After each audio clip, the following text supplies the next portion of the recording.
Hai, Ibu YS kembali lagi. Nah, kali ini Ibu YS bersama peserta didik di kelas 10-7 melaksanakan kegiatan pembelajaran P5 sebagai bagian dari kurikulum Merdeka.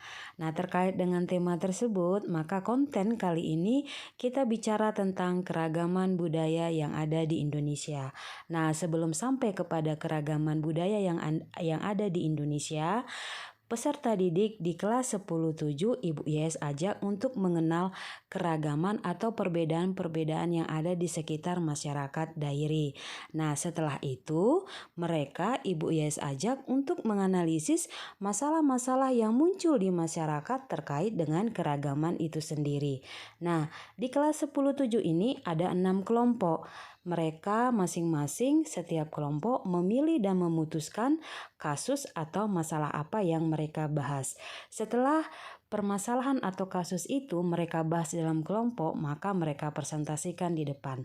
Nah, kali ini kelompok yang di depan mengkaji atau membahas tentang perbedaan gender. Setelah itu nanti akan ada kegiatan tanya jawab antara peserta atau kelompok lain terhadap kelompok yang menyajikan. Usai kegiatan tanya jawab, maka dilanjutkan atau ditutup dengan penjelasan yang diberikan oleh Ibu YS terhadap permasalahan yang dibahas bersama.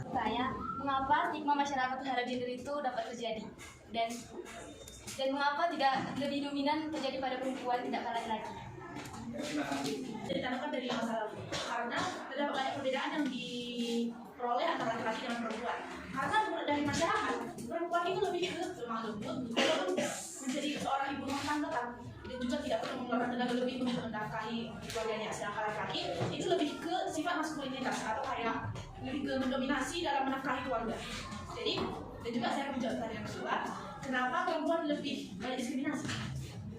Itu seperti yang saya jelaskan tadi, itu dikarenakan adanya suatu permasalahan pada masa lalu yang dimana terdapat banyak sekali diskriminasi terhadap perempuan, sehingga perempuan lebih ke, menurut masyarakat itu perempuan itu harus ke lemah lembut ataupun lebih ke ibu rumah tangga, tak perlu dalam melakukan segala sesuatu yang berkaitan dengan menafkahi keluarga ataupun seperti bekerja keras. Ini yang membedakan laki-laki dengan perempuan dari pusatnya, sehingga ada stigma bahwa perempuan itu harus lemah lembut tadi kata temanmu, itu menjadi latar belakang.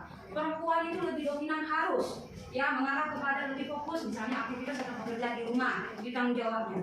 Makanya dulu bicara gender itu di era penjajahan perempuan itu nggak boleh sekolah, karena ada stigma perempuan itu hanya fokus di rumah. Tapi terjadi perubahan. Itu kan keanekaragaman, itu perbedaan antara laki-laki dengan perempuan. Stigma kalau di kebesaran itu kan sama.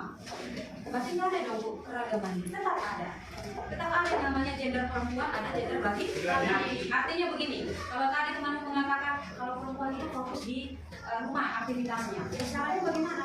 Kondisi tertentu yang laki-laki bisa membantu. Tetapi stigma masyarakat ini jadinya muncul masalah di masyarakat. Oke, baik, sudah jelas ya? Jadi stigma di masyarakat kalau gitu tadi ada solusinya. Coba gimana solusinya? Nah, itu dia penjelasan terkait dengan apa sebenarnya perbedaan gender yang disempurnakan oleh Ibu YS terhadap pertanyaan yang diberikan oleh kelompok lain terhadap kelompok yang menyajikan. Nah, semoga video ini bermanfaat ya. Sudah dijelaskan tentang keragaman gender. Kita berikan aplaus dulu.